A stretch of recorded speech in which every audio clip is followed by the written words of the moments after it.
And just ahead, just a children's book? One publishing company in California says some kids' books are being published with a liberal bias. We'll tell you what one company is doing about it. Conservatives have long decried what they see as a strong liberal slant in what our kids consume. But now a small publishing company is trying to stem that tide with books such as Help Mom, They're Liberals Under My Bed. And with the big children's publisher Scholastic coming out in September with a book titled The Down-to-Earth Guide to Global Warming, aimed at children ages 8 and up, my next guest says his company plans to counter that with its own kids' book. Eric Jackson from World Ahead Publishing joins us now.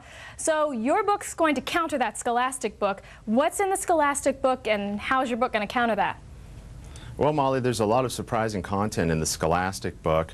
It's called The Down-to-Earth Guide to Global Warming. It's by Lori David, who is the producer for Al Gore's movie. And I'll tell you, it's kind of scary when you open this up. There's all sorts of material in here. It talks about how cars and light bulbs are making hurricanes stronger. It shows all sorts of species going into extinction. I mean, there's even a picture of a frog in here that they said has gone extinct because of global warming. So there's really a lot that is there to, I think, scare children and really make them afraid of what their parents have to do on a day-to-day basis. But your book is going to, your book wants to make kids question global warming. Is that sort of the purpose? Well, our book is really about presenting a balanced view. It's trying to tell kids, hey, you don't need to worry about this. It's a complex issue. We're not really sure what the science means. And frankly, we should also have a little faith in human ingenuity to be able to solve this problem.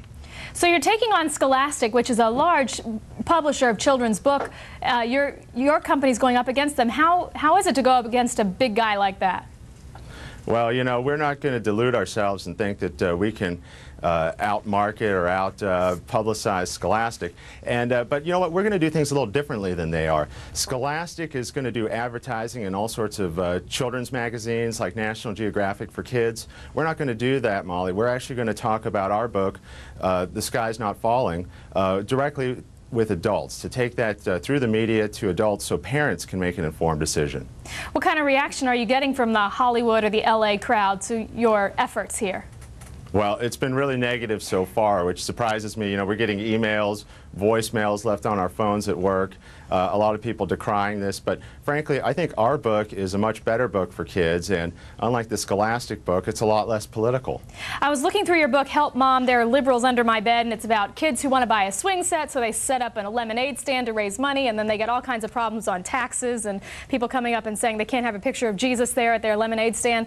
Now, are these books really geared for kids, or are they sort of geared more toward adults?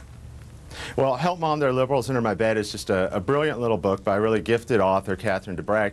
And, you know, that is a satirical book, and certainly the Hillary and Ted Kennedy characters are meant for adults to have a good chuckle at. But, you know, this is in response to an outcry from parents that want books that portray traditional values. There's a lot of books like King and King, which advocates gay marriage, or Rainbow Fish, which really advocates socialism, that are already out there, flooding the market, very left-wing values. So we're just giving parents a tool that really presents equal time. All right. Thank you, Eric Jackson, for joining us with World Ahead Publishing. Thank you very much.